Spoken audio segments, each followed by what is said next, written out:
Hello once again.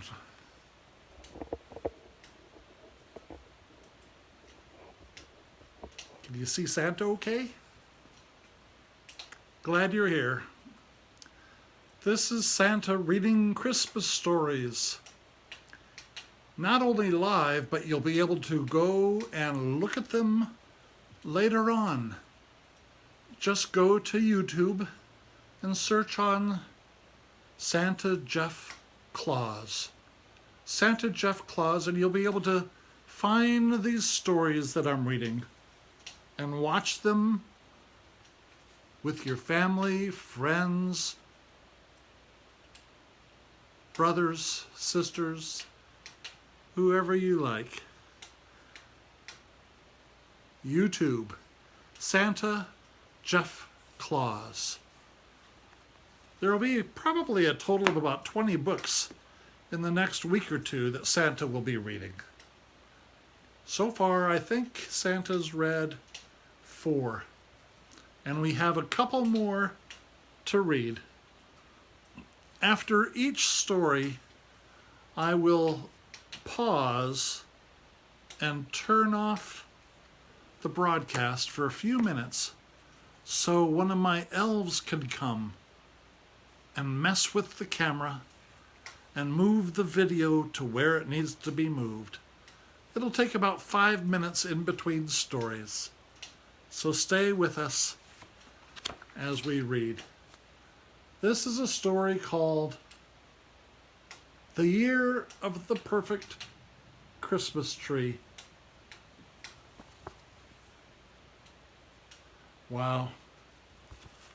Little girl has a big axe. Can you see?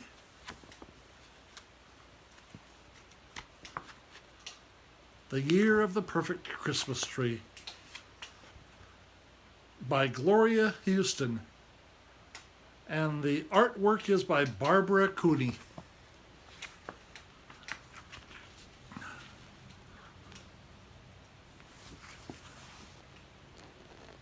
Do you see the little girl at the bottom? And then there's the top of the mountain there. It was getting on toward Christmas time in the valley of Pine Grove. The wise folks said that the old woman in the sky was picking her geese, for the Appalachian Mountains lay blanketed with snow. The road wound like white ribbons around the misty blue ridges of the mountains, tracked by the runners of wagons, sleds, and sleighs. Occasionally, an automobile chugged its way through the silence.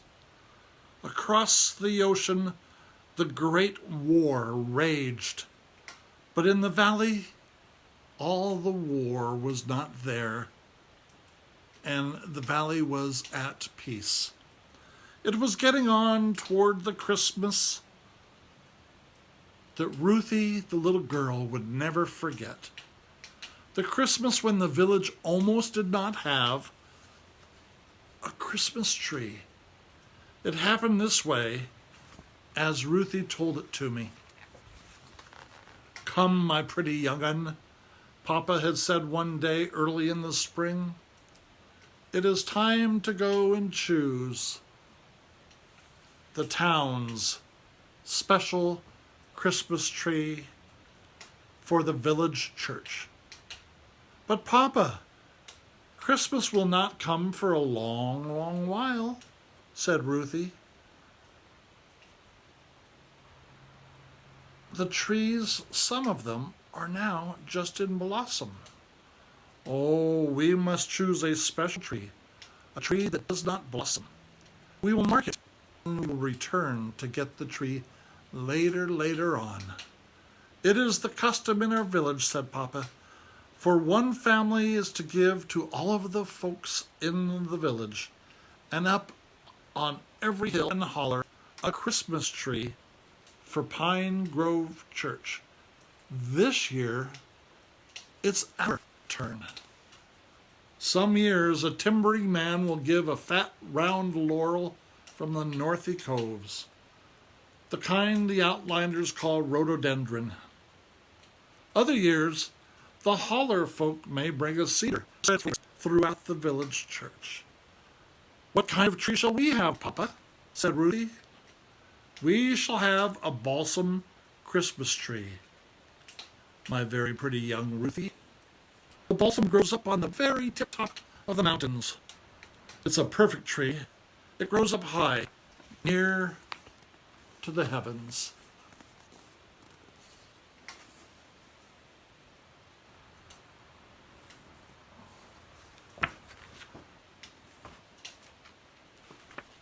So Papa and little Ruthie rode on top of the back of their old horse. Across the high cliffs they rode, and along the crags looking for the perfect balsam Christmas tree. They rode and they rode from early morning until the sun was high up in the sky. Finally they saw it, growing on the edge of a very high cliff. Its green color was dark, and there were no trees around it. It was all by itself. It was the perfect shape and the perfect size. "This will be our perfect Christmas tree," said Papa. "And as is the custom, you shall be the heavenly angel in the village Christmas play. It is fitting that you should mark the Christmas tree." Papa took the red ribbon and he lifted her high in his strong arms. "Please tie this to the very tip-top," he told her, and then he kissed the dimple on each of Ruthie's cheeks. You see? There she is, putting the red ribbon at the very tip-top.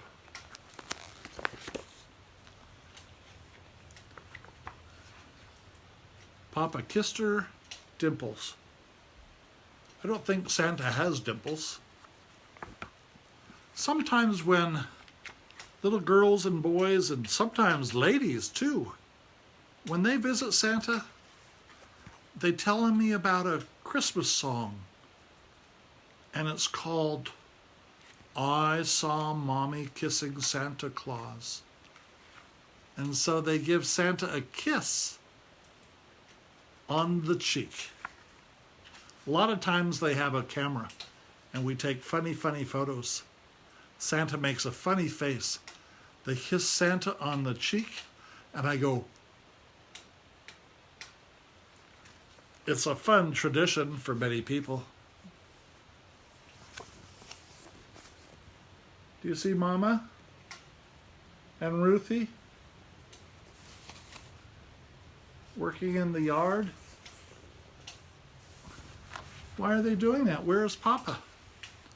Well, after they marked the tree with the ribbon, Papa was called away to be a soldier in the war far, far away on the other side of the world. That year, the timber that they made money from selling was not cut. Mama had no money to buy coffee or sugar or cloth for new dresses. Mama and Ruthie drank peppermint tea sweetened with honey. Mama lowered the hems of Ruthie's dresses so they would last one more year. And she embroidered pretty flowers over the tears and the men's. Together they tended the little garden, growing vegetables to eat. And every night, Mama tucked Ruthie into her little bed and listened as they said a prayer together. Please send my papa home for Christmas, Ruthie whispered. And please have old St. Nicholas bring me a doll with a beautiful dress, the color of cream, all trimmed with ribbon and lace. One day that fall, after they'd finished all of their chores and growing for the summertime, the dried corn shocks rustled in the breeze. A package came from Papa. In it were soft silk stockings for Mama and blue satin hair ribbons for Ruthie. There was a letter, too. I'll be home for Christmas, the letter said. The war is finally over. The armistice was signed today, and so there will be no more war for me. I'll be home for Christmas. The days passed. Each day Ruthie ran home from school as fast as her little feet would carry her. Is Papa home? Is Papa home? She called out as she ran up the steps into her home. But every day Mama said, not today, little Ruthie, maybe tomorrow. He will come on the special train. The days passed and passed, and Ruthie started to wonder whether Papa would come home. She listened for the squeaky sounds that the train would make and the sound of its whistle blowing through the mountains and the valleys. One day, Mama and Ruthie harnessed up their old horse to the sled and they went to the train station at Pineola. But when the other men from the village stepped down from the train, Papa was not among them. Do you see the train station?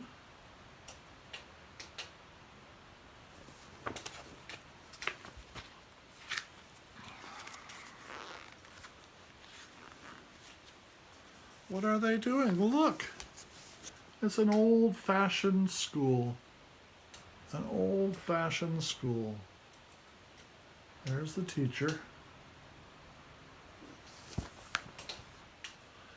Soon there was only one more day until Christmas Eve. Over at the school, Miss Jenny and her pupils were practicing the Christmas play. The children sang the Appalachian lullaby, Jesus, Jesus, rest your head, you have got a manger bed. Miss Jenny chose the boy and the girl who would be Mary and Joseph in the play. Then she called Ruthie's name. Do you remember what Papa promised Ruthie? The tradition was that the little girl whose family brought the tree for the church got to be what? This year you shall be the heavenly angel, Miss Jenny said. This is the year your Papa will give the church its Christmas tree, and so you will be the heavenly angel. Miss Jenny helped Ruthie climb up to the stand on the teacher's chair so it would look as if she were up on the sky. Miss Jenny showed her how to hold her arms just so. If you wear a dress with great big sleeves, said Miss Jenny, it will look like you have angel's wings. Mama, Mama, said Ruthie as she ran up the front steps that day. I must have a new dress with great big sleeves. I'm going to be the heavenly angel when Papa gives the Christmas tree. Oh, my pretty young'un, said Mama. I have no cloth to make a dress with great big sleeves, and I have no money until your Papa comes home. Mama kissed the dimple on each of Ruthie's cheeks. and she hugged her daughter tightly. That night, the preacher from the Pine Grove Church knocked at the door. "Tomorrow is Christmas Eve, Miss Green," he said, "and Tom is not yet home from the war. Chad McKinney has been saving a prime cedar tree on his bottom land for Christmas next. He does leave us cut the tree this year if Papa doesn't get home. This is the year our family gives the tree," said Mama. "Tom chose it before he went away to war." "I had hoped you would heed my wish," said the preacher. "The church must have a Christmas tree when tomorrow arrives. Tom is as good as his word. One family, our family only, will give the tree this year," said Mama. Late that night, Mama woke up Ruthie. They dressed in their warm coats, hats, and mittens. Mama hitched their old horse to the big sled that Papa used to haul big fire logs down from the ridges of the mountains. The moon shone silver as Mama and Ruthie made their way up the mountain. Ruthie carried the lantern. As they came to the dark woods, the winter moon made strange shadows on the snow. "Mama, I'm afraid," said Ruthie. "No need to be afraid," said Mama. "We're off to get the perfect balsam Christmas tree." Mama began to sing, "I wonder as I wander out under the sky." Ruthie joined in the song, and soon she forgot that she was afraid. Can you see them walking through?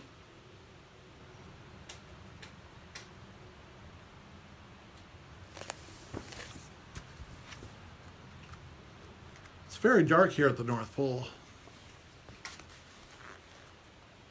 Mama and Ruthie led their old horse and the sled up the hills and across the ridges, through the valleys, continuing through the woods.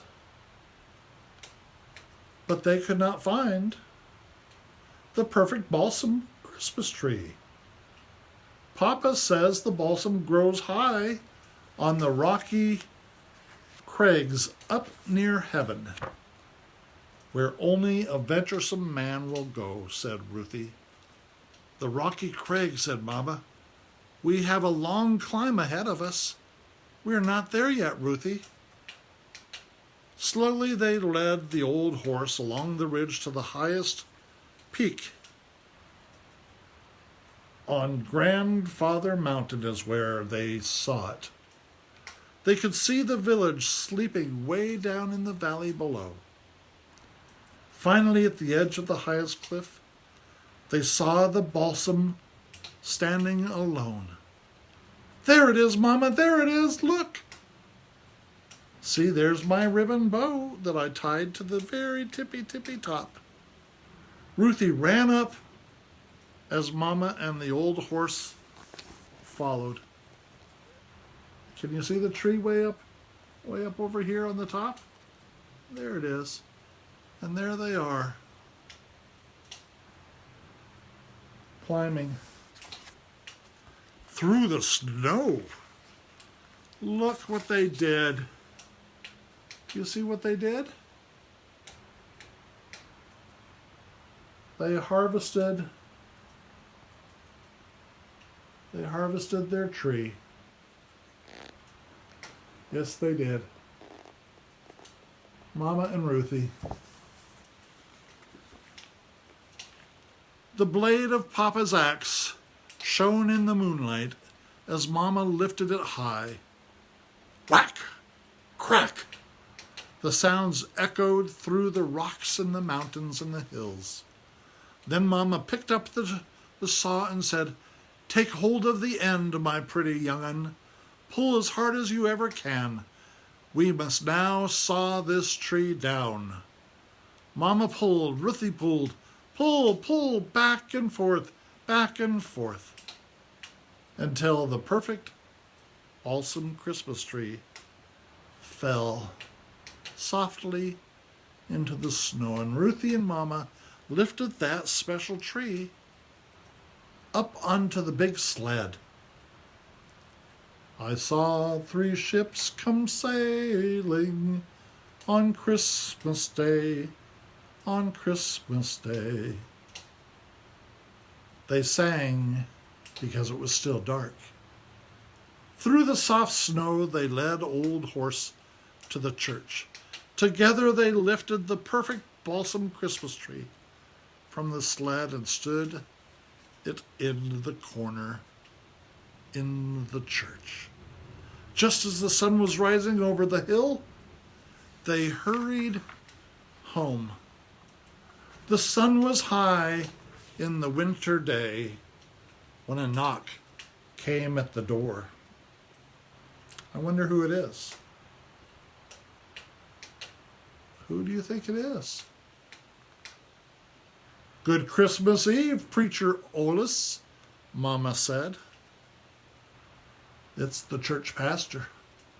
Do come in and rest a spell." "Did you hear the news about the Christmas tree?" the preacher said. "A wondrous balsam from up in the highest places atop the mountain. It was found in the church this morning." "Do tell, really?" Mother said. "I wonder how it got there." Ruthie and Mama knew how it got there, didn't they? They worked all night long. And that's not all. It's being told that folks who live up the holler heard the angels singing high up in the mountain tops, well into the night. It sounded like women's voices, and they were singing Christmas songs, said the preacher. Ruthie hid her face in Mama's patchwork quilt so the preacher would not hear her giggle. Daylight was fading when Mama helped Ruthie into the prettiest dress Ruthie had ever seen. It was made of soft silk, the color of cream, all trimmed with ribbons and lace. It had long, flowing sleeves. If you hold your arms just so, it will look like you have the wings of an angel. Do you see? There's Ruthie in her dress. But I'm getting worried. It's Christmas Eve, I think. Papa's not home from the war yet. Will he get home? At the church, the ladies of the valley had decorated the perfect balsam Christmas tree. Reflections of the tiny red candles in their shiny holders, fastened to the tips of the branches, shone in the window.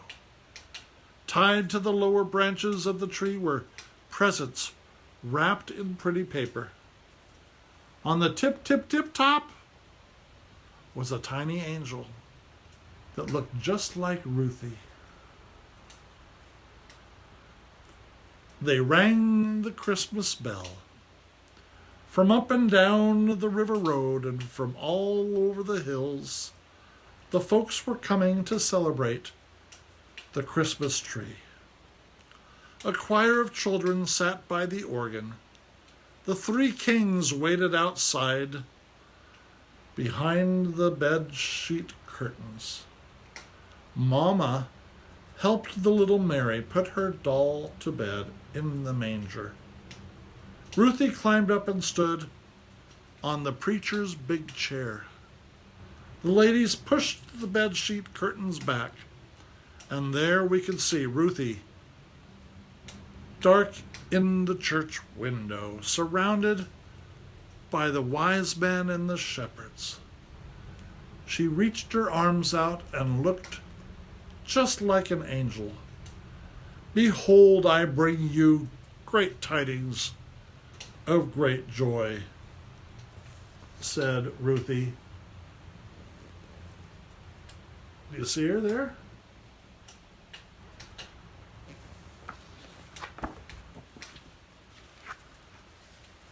When the program was over,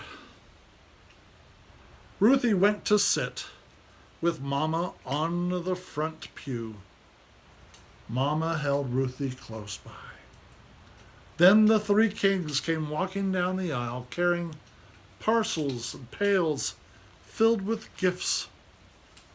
Behind the kings walked old St. Nicholas.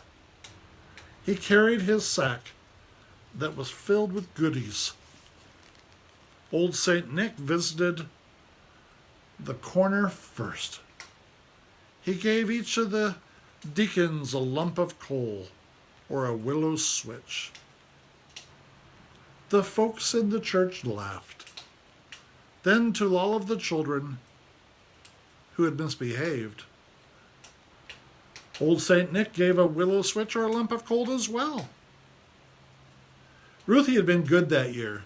She'd worked very, very hard while her father was away in war. At last it was time to call the names on the presents that were tied to the tree. Every child in the church received a little present. Everyone, that is, except for Ruthie. A tear slipped down her dimple.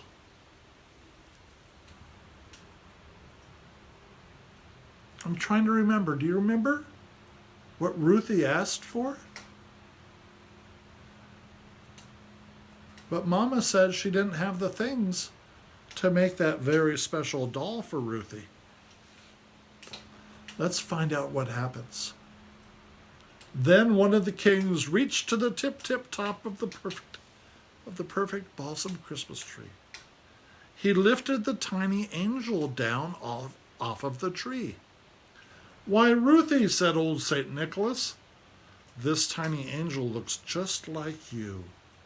And it did. The tiny angel was wearing a dress just like Ruthie's. It had trimmed with ribbons and lace. The sleeves were long and flowing. In fact, there were even dimples on the cheeks of the doll. Ruthie hugged the tiny angel and kissed its silky cheek, which felt just like the silk stockings the Papa had sent to Mama in the summertime. The preacher said the benediction, and St. Nicholas wished to one and all a happy Christmas. Slowly the people began to leave the church. Mama and Ruthie walked out, and there was St. Nicholas. But next to St. Nicholas, there was also a man in an army uniform. And here is another present for you, Ruthie.